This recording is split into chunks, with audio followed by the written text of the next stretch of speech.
Let's look at something, shall we? Today there was a website called The Wolf Hall. Never heard of it before, but it popped up in my Twitter feed because apparently they have a gentleman there who's some sort of financial wizard. I'm going to get into that. By the name of Damien Fong. Sounds like a made up name, but hey, you know, that probably is his name. Who am I to judge? Anyway, Mr. Fong was basically saying about how he thinks there'll be a PlayStation 5 yeah, by the midpoint of 2018. Yeah, I don't think so. Right, it's what, 2017 now. PlayStation 4 was announced in February 2013 and was launched the following November. Yeah. So that means, what, let's see, 13, 14, 15, 16, 17, 18. Okay, so that's a 6-year lifespan. Now, we all know that there's not going to be another lifespan of 10 years like there was for PlayStation 3. Because the only reason that PlayStation 3 and Xbox 360 got the lifespan that they got was basically because, well, everybody was skint. It was a recession. Now we're back in a similar position again at this point where there's austerity, you know, which is like enforced recession. Because basically our politicians don't know how to not give money to bankers that pee it all away. But let's not do politics, okay? So, Mr. Fong contends the idea that basically there will be a PlayStation 5 by the midpoint of 2018. And I don't necessarily agree with that. It doesn't make sense because the sales figures of the PS4 are doing really well.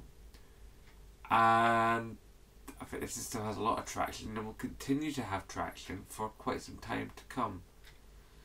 Also, the dev period for new technology is quite long, and even though they're probably already thinking about PlayStation 5 and probably designing it, whether or not it actually comes to market and how it will come to market, you know, what kind of a box will it be, what will be in the box, is anybody's, you know. I mean, might it be a purely streaming affair, you know? Will it be a games console as we understand it? Will it have physical media, you know? Will we have more VR with it? Will we have no VR? Too many questions. So to actually say there'll be another PlayStation at round about this point seems at very best to be presumptuous. But then they also have to take into the fact that Shuhei Yoshida himself at a games event, I forget which one, the question was asked of him backstage, you know, would he be willing to speak on the concept of PlayStation 5 when it's coming out? To which Shuhei Yoshida said, if. And the gentleman asking him the questions for the interview said, would you be prepared to say that on stage? And Shuhei Yoshida said, yeah, I'd do that. The question, however, never did actually come up at the event, so it still hangs over us. But the fact that Shu himself said, if, that's kind of heavy. Then also add to the mix that at, what's the event in Australia called recently? It was a Twitch event, I think it was an RTX or something like that. But basically there was recently an event in Australia. The kind of funny guys were there. And the master of all that's nutty, Hideo Kojima, stated quite clearly, you know, that Death Stranding will be a PlayStation 4 game, and to not expect it till at least 2018, maybe 2019. So that would lead me to believe that, okay, Death Stranding is probably the last big title, the swan song for PlayStation 4. But if we are going to see a PlayStation 5, we might see announced at E3 or something, or PSX probably even more so, late 2018, and probably hitting us maybe summer, possibly August, possibly even winter, holiday period for the American viewers, 2019. Which at that point, will give the console a 7-year lifespan.